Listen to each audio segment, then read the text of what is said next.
আসসালামু আলাইকুম। আমন্ত্রণ মাই টিভি সংবাদে আপনাদের সাথে আছি সাইদ মল্লিক। শুরুতে জানাবো সংবাদ শিরোনাম। তৃতীয়বারের মতো আজ ভারতের প্রধানমন্ত্রী পদে শপথ নেবেন নরেন্দ্র মোদী। রাষ্ট্রপতি ভবনে উপস্থিত থাকবেন প্রধানমন্ত্রী শেখ হাসিনা সহ প্রায় ৮,০০০ অতিথি। এমপি আনার হত্যার ঘটনায় গ্রেফতার সিয়ামকে নিয়ে কলকাতা সিআইডির অভিযান, খাল থেকে হাড় উদ্ধার।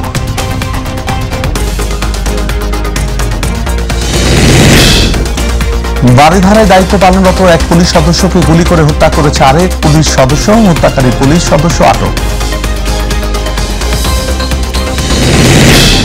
অনিয়ম ও দুর্নীতির মাধ্যমে অবৈধ সম্পদ অর্জনের অভিযোগ সাব রেজিস্ট্রার অফিসের এক অফিস সহায়কের বিরুদ্ধে। গড়েছেন প্রায় 10 কোটি টাকার সম্পদ।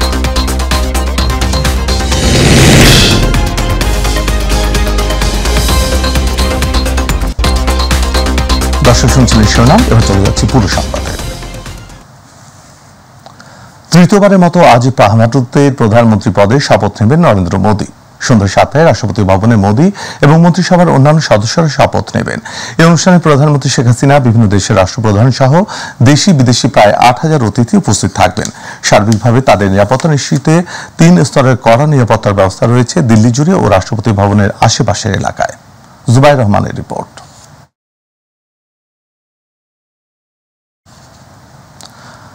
ঝিনাইদহ 4 আসনের সংসদ সদস্য আনোয়ারুল আজিম আনার হত্যার ঘটনায় এবার কলকাতার একটি খাল থেকে বেশ কিছু হাড় উদ্ধার করেছে কলকাতা সিআইডি। তবে উদ্ধার হওয়া এসব হাড় বাংলাদেশের সংসদ সদস্য আনারের কিনা তা এখনো স্পষ্ট নয়। ফরেনসিক পরীক্ষার পর বিষয়টি নিশ্চিত হওয়া যাবে।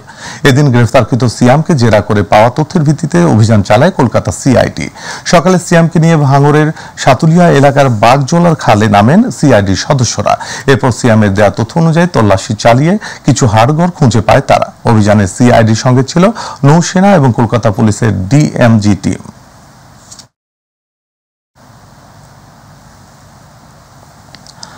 রাজধানীর বারিধারায় ফিলিস্তিন দূতাবাসের সামনে নিরাপত্তার কাজে দায়িত্ব পালনরত এক পুলিশ সদস্যকে গুলি করে হত্যা করেছে আরেক পুলিশ সদস্য।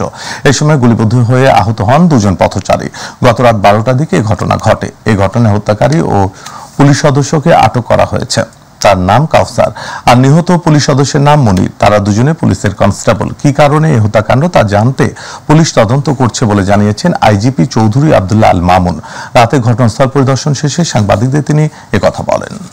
আক্রমণকারী কনস্টেবলকে আমরা নিরস্ত্র করেছি, থানায় নিয়ে যাওয়া হয়েছে। আমরা তাকে জিজ্ঞাসাবাদ করছি। যেহেতু এটা একটা খুব প্রাথমিক পর্যায়ে, আমরা তদন্ত করে দেখছি। এর সাথে যে ব্যবস্থা নেওয়া দরকার আমরা আইনানুগভাবে এই যথাযথ ব্যবস্থা গ্রহণ করা হবে। অনিয়ম ও দুর্নীতির মাধ্যমে অবৈধ সম্পদ অর্জনের অভিযোগ উঠেছে সাব রেজিস্ট্রার অফিসের এক অফিস সহায়কের বিরুদ্ধে।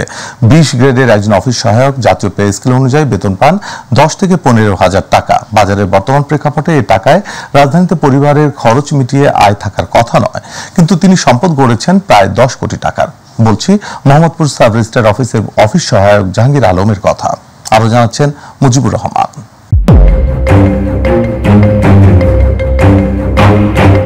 জাহাঙ্গীর আলম গেল 22 বছর অফিস সহায়ক পদে চাকরি করে বেতন পেয়েছেন 36 লক্ষ টাকা, কিন্তু সম্পদ গড়েছেন প্রায় 10 কোটি টাকার। রাজধানীর পশ্চিম যাত্রাবাড়ি হ্যাপি টাওয়ারে জাহাঙ্গীরের নিজের ও আত্মীয়র নামে কিনেছেন 3টি ফ্ল্যাট, যার দাম 2 কোটি 10 লক্ষ টাকা। যাত্রাবাড়ি কাজদায় রয়েছে 6 কাঠার প্লট, যার বাজার দর 4 কোটি 20 লক্ষ টাকা। যাত্রাবাড়ি এই হ্যাপি হোল্ডিংস নামে যে এই টাওয়ারে জাহাঙ্গীর নামের এক ব্যক্তি, তিনি নাকি সাব রেজিস্ট্রি অফিসারের পিয়ন। তার নাকি এখানে 3টা ফ্ল্যাট আছে। ডগার মৌজায় তার এখানে কিছু জায়গা আছে। যাত্রাবাড়িতেও নাকি আছে। আসলে একজন সাব রেজিস্ট্রি অফিসারের পিয়ন তিনি কি করে আসলে 15-16 হাজার টাকা বেতন পেয়ে কি করে এত সম্পদের মালিক হন? এটা তো আসলে রাষ্ট্র জনগণের অর্থ লুণ্ঠন ছাড়া এ সম্ভব না। আসলে এই ধরনের দুর্নীতিবাজ ব্যক্তিদের আসলে শাস্তি হওয়া উচিত। আমার এখানে কয়টা ফ্ল্যাট? 3টা। জি, 3টা ফ্ল্যাট। এটা কার? জাহাঙ্গীর সাহেব। উনি কি করেন? নিজে চাকরি করে। কোথায়? সাব রেজিস্ট্রি অফিসে।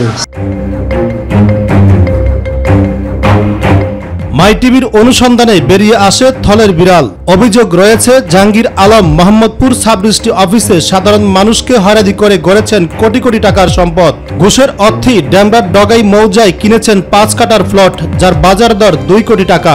গ্রামের বাড়ি চাঁদপুরের মতলব দক্ষিণ বহরী এলাকায় 80 শতক জমি ও 25 শতক জমির উপর 4 তলা ফাউন্ডেশন দিয়ে করেছেন 1 তলা বাড়ি, যার বাজার মূল্য 1 কোটি 5 লক্ষ টাকা। এলাকাবাসীর মনেও প্রশ্ন, কিভাবে এত সম্পদের মালিক হলেন জাহাঙ্গীর? জাহাঙ্গীর ভাই বলে আমরা সম্বোধন করি তাকে। এখানে আছে হচ্ছে 3টা ফ্ল্যাট, ডগায়ের আছে, যাত্রাবাড়ি আছে, আলাদিনের চেরাক পেলে যা হয় হয়তো পাইছে। সরকারের কেন, যদি প্রাইভেট ব্যক্তিগত চাকরিও করে ওইখানে সম্ভব না। আর উনি যদি এগুলো কিনে থাকেন, এটা ওনার সাথে কথা বলে দেখতে হবে যে আসলে উনি এই টাকার উৎসগুলো কোথায় পেল। ঢাকা বিশ্ববিদ্যালয়ের অপরাধ বিশেষজ্ঞ মোহাম্মদ রেজাউল করিম সোহাগ বলেন, সাব রেজিস্ট্রার অফিসগুলোতে দুর্নীতির অভিযোগ দীর্ঘদিনের। দাতা ও গ্রহীতাকে হয়রানি করে অবৈধ সম্পদ অর্জন করার অভিযোগও নেহাত কাম্য নয়। সাব রেজিস্ট্রি অফিসের দুর্নীতির বিষয় অভিযোগ কিন্তু দীর্ঘদিনের। ইনফরমেশনের মাধ্যমে যেটা জানতে পারলাম, মোহাম্মদপুরের অফিস সহায়ক জাহাঙ্গীর, সে যেভাবে বিশাল সম্পত্তির মালিক হয়ে গেছেন, সেটা আসলে সে কত টাকা বেতন পায়? সর্বোচ্চ 8 থেকে 10 হাজার। কিন্তু এর বাইরে সে এত সম্পত্তি অর্জন করছে কিভাবে? দাতা এবং গ্রহীতাকে হয়রানি করে সেই বিপুল সম্পত্তিটা এখানে অর্জন করছে। এজন্যই আমি বলবো সরকারকে জিরো পলিসি অ্যাপ্লাই করে সবাইকে আইনের আওতায় নিয়ে এসে এবং তাদের সম্পত্তি বাজেয়াপ্ত করে তাদেরকে দৃষ্টান্তমূলক শাস্তির মাধ্যমে যাতে একটা সুন্দর সমাজ বিনির্মাণ করা যায়, সেটি আমাদের মুখ্য উদ্দেশ্য থাকবে। টিআইবির নির্বাহী পরিচালক ডক্টর ইফতেখারুজ্জামান বলেছেন, সাব রেজিস্ট্রার অফিসগুলোতে দুর্নীতি যেন নিয়মে পরিণত হয়েছে। শত অভিযোগ থাকলেও মিলছে না প্রতিকার। জমি রেজিস্ট্রেশন নিবন্ধন কর্তৃপক্ষ একটা অত্যন্ত গুরুত্বপূর্ণ ভূমিকা পালন করে। এখানে সেবা গ্রহীতাকে বিভিন্নভাবে চিহ্নি করে অবৈধ লেনদেন হয়। যার কথা বলা হচ্ছে তাকে তো জবাবদিহিতে আনতে হবে, পাশাপাশি এর সাথে যারা যোগ সাজস করেছেন, সুরক্ষা দিয়েছেন, অংশীদারিত্ব করেছেন, তাদের সকলকে জবাবদিহিতে আনতে হবে। আর দুদকের সিনিয়র আইনজীবী খুরশিদ আলম জানান, দুর্নীতি করে ছাড় পাওয়ার কোনো সুযোগ নেই। অপরাধ প্রমাণ হলে কমিশনের নিয়ম অনুযায়ী ব্যবস্থা গ্রহণ করা হবে। কোনো সরকারি কর্মচারীর বিরুদ্ধে যদি অস্বাভাবিক টাকা পয়সা প্রপার্টি যদি সন্ধান পাওয়া যায়, তাহলে সেই ক্ষেত্রে সাধারণত দুদক একটা অনুসন্ধান করে। যদি জ্ঞাত আয় বহির্ভূত সম্পদ হয়, কমিশন সেটা এক ধরনের ব্যবস্থা নেবে। মজিবুর রহমান, মাইটিভি, ঢাকা। ঘূর্ণিঝড়ের প্রভাবে স্থগিত হওয়া দেশের 19টি উপজেলা পরিষদে ভোটগ্রহণ চলছে। সকাল 8টা থেকে ভোটগ্রহণ শুরু হয়, বিরতিহীনভাবে চলবে বিকাল 4টা পর্যন্ত। এই 19টি উপজেলায় ভোটগ্রহণের মধ্য দিয়ে আনুষ্ঠানিকভাবে উপজেলা নির্বাচন শেষ হবে।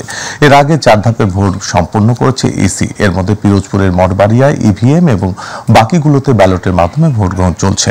এইসব উপজেলায় চেয়ারম্যান পদে 119, ভাইস চেয়ারম্যান পদে 132 ও মহিলা ভাইস চেয়ারম্যান পদে 79 জন সহ মোট 330 জন প্রার্থী প্রতিদ্বন্দ্বিতা করছেন। ভোট শান্তিপূর্ণভাবে চলতেছে। আমরা রাজি দাঁড়াচ্ছি, কিছুক্ষণ পরে আমরা ভোটে ইনশাআল্লাহ শান্তিপূর্ণভাবে চলে যাবো। আর শান্তিভাবে ভোট দিয়ে বাইক যাবো। দর্শক, এই মুহূর্তে বরিশালের গৌর নদী থেকে ভোটের খবর জানাচ্ছেন আমাদের প্রতিনিধি গিয়াসউদ্দিন মিয়া। ধন্যবাদ আপনাকে। ঘূর্ণিঝড় রিমনের কারণে বরিশালের গৌরনদী উপজেলার স্থগিত হওয়া উপজেলা পরিষদের নির্বাচন আজ অনুষ্ঠিত হচ্ছে। সকাল 8টা থেকে 79টি কেন্দ্রে নারী ও পুরুষের ভোটারদের উপস্থিতি ছিল লক্ষণীয়। আমি বিভিন্ন কেন্দ্র ঘুরে দেখেছি যে ভোটাররা স্বতঃস্ফূর্তভাবে ভোট দিচ্ছে এবং আমি আছি দিয়াসুর সরকারি প্রাথমিক বিদ্যালয়। এখানে প্রচুর ভোটারের উপস্থিতি, নারী পুরুষ ভোটাররা তাদের দীর্ঘ লাইনে দাঁড়িয়ে থেকে তাদের ভোট প্রদান করছে। আমি আপনার মাধ্যমে জানাতে চাই যে সকাল 8টায় আশুকাটি মোল্লাবাড়ি সরকারি প্রাথমিক বিদ্যালয়ে কাপ্রিসের প্রার্থী মনির হোসেন মিয়া ও সকাল 9টায় মোটরসাইকেলের প্রতীকের প্রার্থী মোহাম্মদ হারিসুর রহমান দিয়াসুর সরকারি প্রাথমিক বিদ্যালয়ে ভোট প্রদান করেন। এছাড়া আইনশৃঙ্খলা বাহিনী রয়েছে যথেষ্ট স্বেচ্ছার। এই ছিল আমার কাছে গৌরনদী নির্বাচনী সর্বশেষ খবর। ধন্যবাদ আপনাকে। গিয়াসউদ্দিন, আপনাকে ধন্যবাদ। দর্শক, বরিশালের গৌর নদী থেকে ভোটের সবশেষ খবর জানাচ্ছিলেন আমাদের প্রতিনিধি গিয়াসউদ্দিন মিয়া। মিয়ানমার নৌবাহিনীর জাহাজে করে সকালে দেশে ফিরছেন বিভিন্ন মেয়াদে কারাভোগ করা 45 বাংলাদেশি। সেই জাহাজেই এবার ফেরত যাচ্ছেন বাংলাদেশে পালিয়ে এসে আশ্রয় নেওয়া মিয়ানমারের বিজিবি ও সেনাবাহিনীর 134 জন সদস্য। সকাল 9:30টার দিকে কক্সবাজারে পৌঁছায় কারাভোগ করা বাংলাদেশিরা।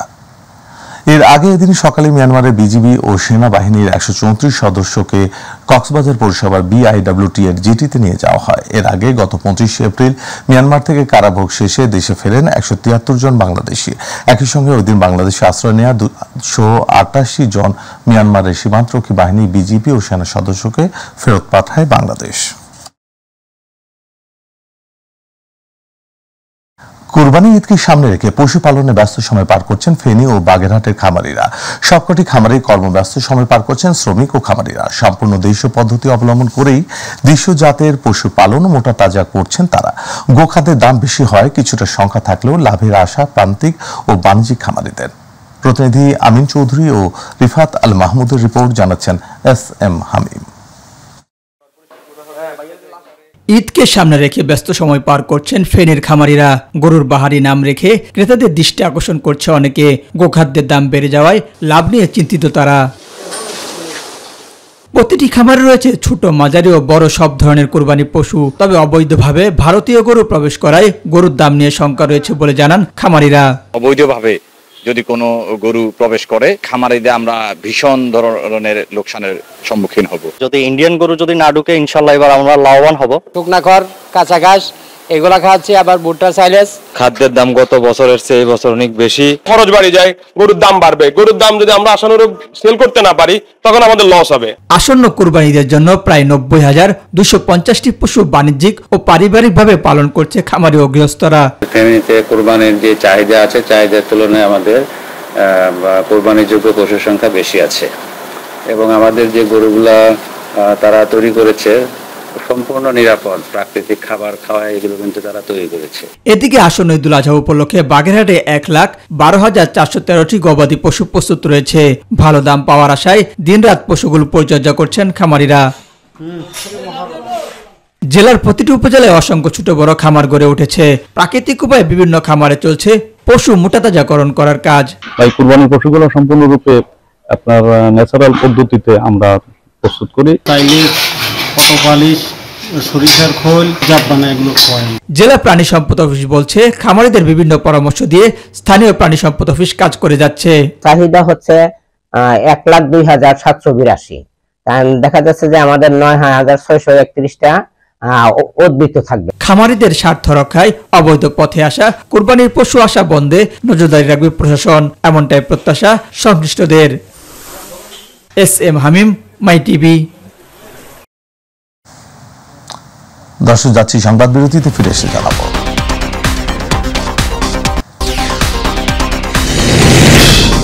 ফ্রান্স সফর করছেন মার্কিন প্রেসিডেন্ট জো বাইডেন। রুশ আগ্রাসনের বিরুদ্ধে ইউক্রেনকে সমর্থন অব্যাহত রাখার কথা পুনর্ব্যক্ত করল দুই দেশ।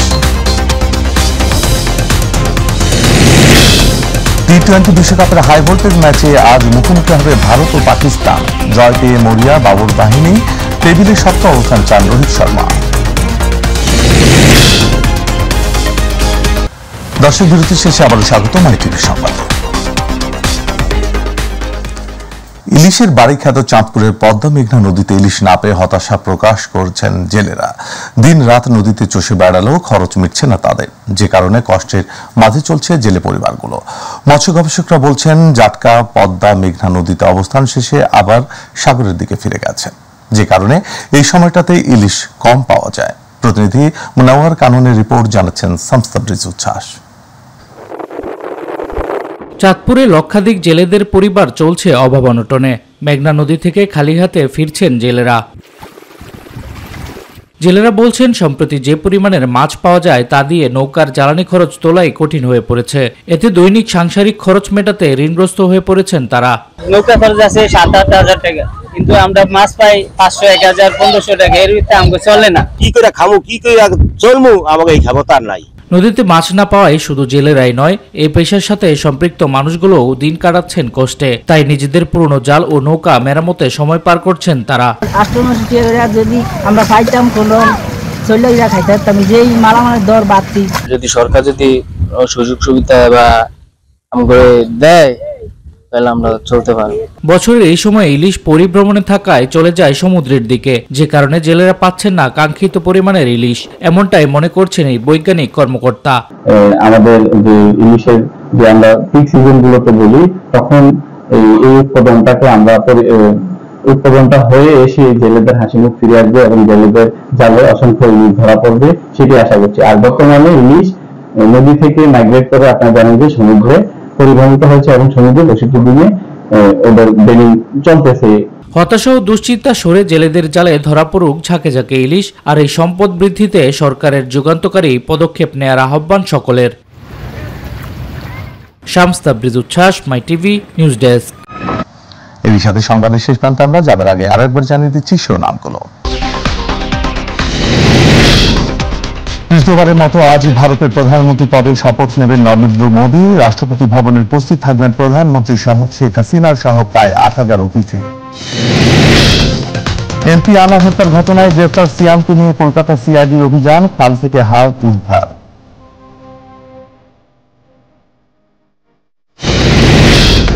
বাড়িধারায় দায়িত্ব পালনরত এক পুলিশ সদস্যকে গুলি করে হত্যা করেছে আরেক পুলিশ সদস্য, হত্যাকারী পুলিশ সদস্য আটক।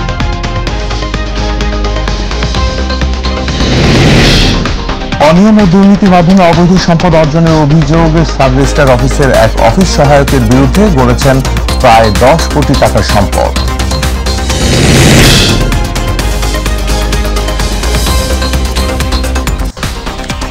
ধন্যবাদ সঙ্গে থাকার জন্য। এই ছিল আমাদের এখনকার সংবাদ আয়োজনে। পরবর্তী সংবাদ দেখার আমন্ত্রণ জানিয়ে বিদায় নিচ্ছি। সাইদ মল্লিক। আল্লাহ হাফেজ।